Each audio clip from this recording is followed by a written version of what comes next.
pessoal, tudo bem? Temos o prazer de receber novamente aqui no nosso curso o professor Dr. Nonato Assis de Miranda, professor titular e coordenador do Programa de Pós-Graduação em Educação da Universidade Municipal de São Caetano do Sul. Também é coordenador geral do curso de Pedagogia da Universidade Paulista, além de possuir uma experiência consistente de décadas como professor, diretor e supervisor de ensino em redes de educação básica do Estado de São Paulo. Professor Nonato, é um prazer tê-lo conosco. Obrigado por aceitar o nosso convite. Professor Eric, eu que agradeço o convite. Professor Nonato, o nosso debate hoje é sobre o papel docente, né, e o trabalho colaborativo. Qual a importância do desenvolvimento de atividades colaborativas nas escolas? Bom, acho que quando nós pensamos no trabalho colaborativo nas escolas, falar a respeito de sua importância, tem muito a ver com o fato de que a educação ela vem passando por uma série de mudanças. Essas mudanças, evidentemente, que estão atreladas às mudanças que acontecem, que ocorrem na sociedade, que ocorrem no mundo de um modo geral. Não dá para você pensar a educação hoje como a educação de antigamente, né? Nós temos falado muito de evolução de tudo que nós temos, falamos inclusive de educação 4.0, né? Que se transforma, se constitui numa proposta de educação diferenciada, né? Que busca, que preza pela colocação do estudante no centro do processo de ensino-aprendizagem.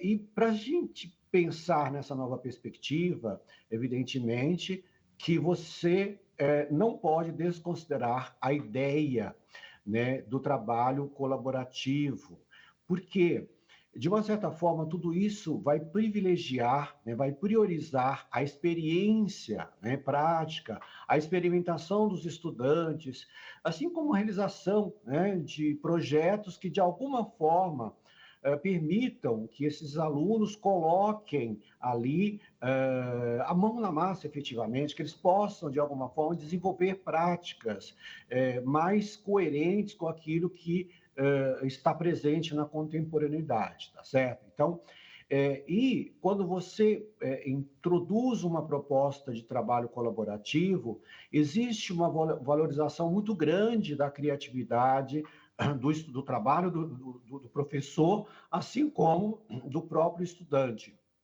Paralelamente com isso, você acaba favorecendo a interdisciplinaridade, você deixa de trabalhar numa perspectiva ali única, tá certo? Você busca articular o seu trabalho com outros profissionais, com outras áreas de ensino. Mais do que isso, né? O trabalho colaborativo na escola, de uma forma bastante interessante, ele incentiva a utilização de ferramentas tecnológicas na sala de aula e, evidentemente, que ele acaba criando, né, espaços, ambientes inovadores, tá certo? E isso, evidentemente, que torna o ambiente escolar mais agradável, né? Tanto para professores quanto para alunos, e, consequentemente, os estudantes acabam se tornando mais interessados em aprender, porque eles deixam de assumir aquela postura receptiva e se tornam mais atores do processo de ensino e de aprendizagem, tá certo? Então, eu acho que a maior importância do trabalho colaborativo na escola, de um modo geral, está correlacionado com a educação do século XXI. A educação numa perspectiva aí de adequar-se às mudanças da sociedade como um todo. Muito bem, professor. E qual seria aí o papel do docente na gestão pedagógica nessa perspectiva colaborativa? Bom, o docente nesse processo, ele tem um papel muito importante, tá certo? Por que ele tem um papel muito importante no desenvolvimento, na implementação de um currículo pautado no trabalho colaborativo? Em primeiro lugar, ele precisa entender que há necessidade de criação de espaços adequados para o trabalho colaborativo.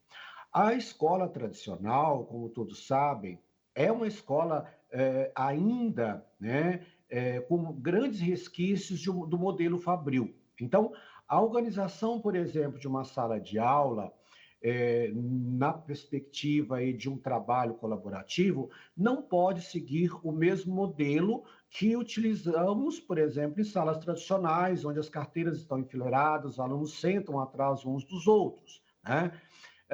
Isso não faz sentido, né? Você ter simplesmente essas cadeiras, o quadro de giz, né? Porque eles não permitem, né, a interação dos estudantes, tá certo? Que favoreçam ali de certa forma. Então, o espaço precisa ser organizado de tal modo que os estudantes possam se ver, possam se organizar e possam trocar experiências entre si.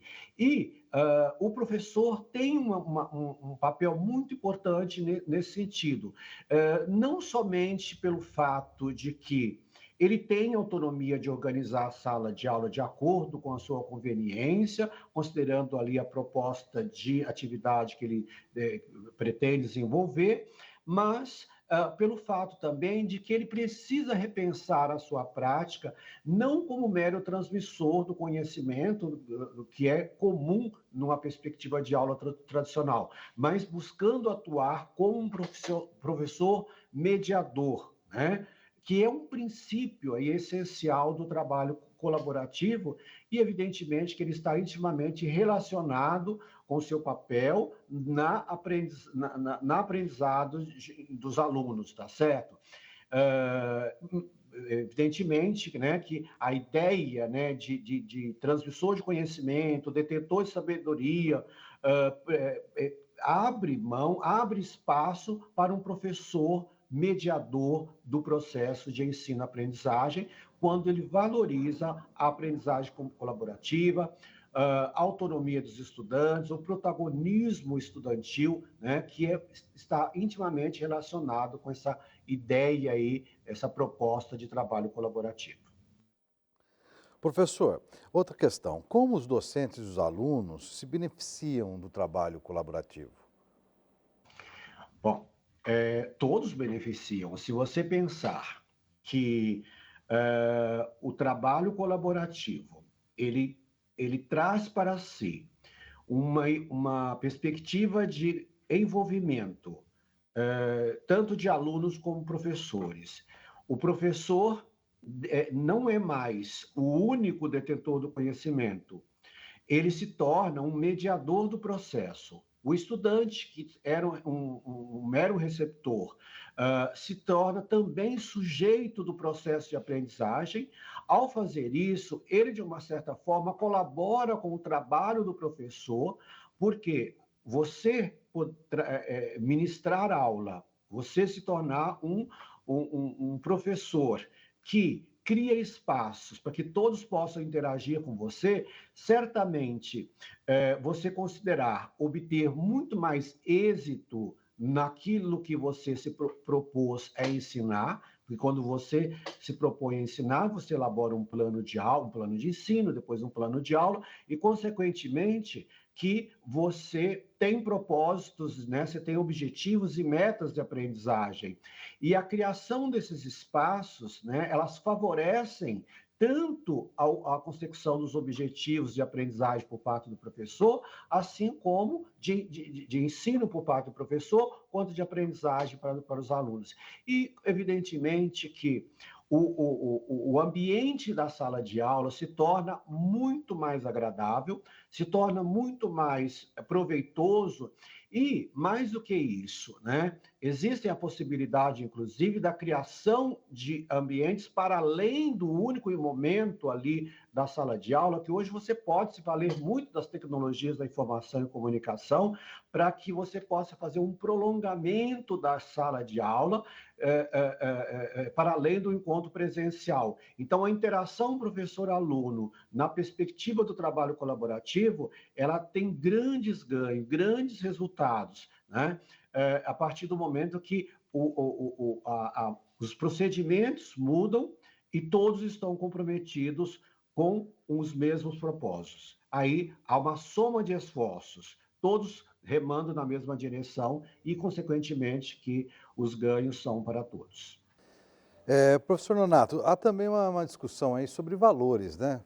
Que implicam aí, quais os principais valores que estão por trás aí dos processos? Sem dúvida, professor.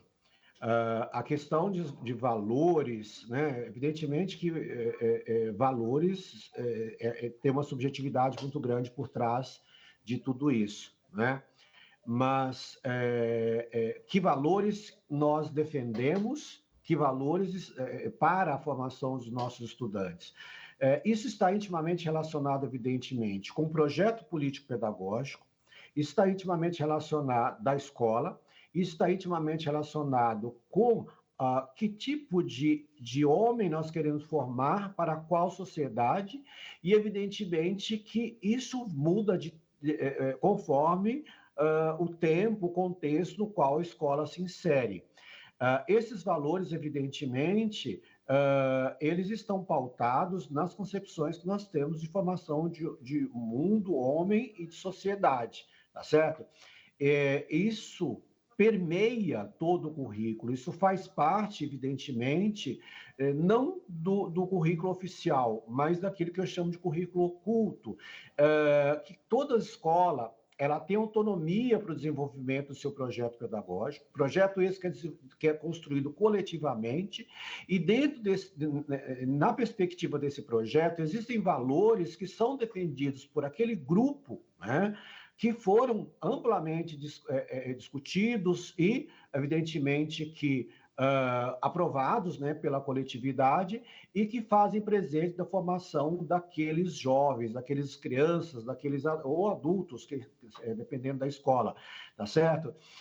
E quando eu escolho uma escola, evidentemente que eu tomo conhecimento do projeto político pedagógico da escola e, consequentemente, nesse projeto já estão implícitos os valores que fazem parte desse projeto. E eles, evidentemente, que farão parte ali do cotidiano do trabalho dos professores e do processo de aprendizagem dos estudantes, tá certo?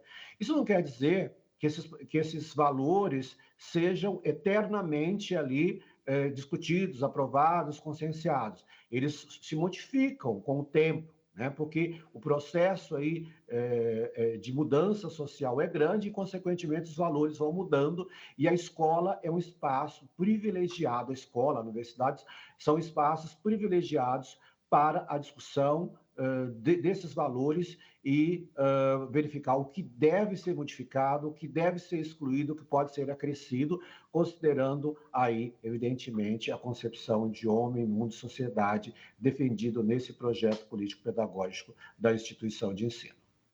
Perfeito, professor. Eu gostaria de agradecê-lo pela participação em nome da nossa turma e, de fato, você traz questões aí para serem discutidas ao longo da semana. Muito obrigado pela sua colaboração e desejo aí que nós possamos aí continuar aí desenvolvendo esses trabalhos em tons colaborativos. Muito obrigado. Professor Eric, eu que agradeço a oportunidade de discutir a questão do trabalho colaborativo, na perspectiva do trabalho docente, que certamente é um assunto que cada vez mais vem ganhando destaque aí nas propostas pedagógicas das instituições educacionais, sejam elas de educação básica ou educação superior. Então, muito obrigado e até um próximo encontro. Até. Caros alunos, encerramos por aqui e nos vemos na próxima aula.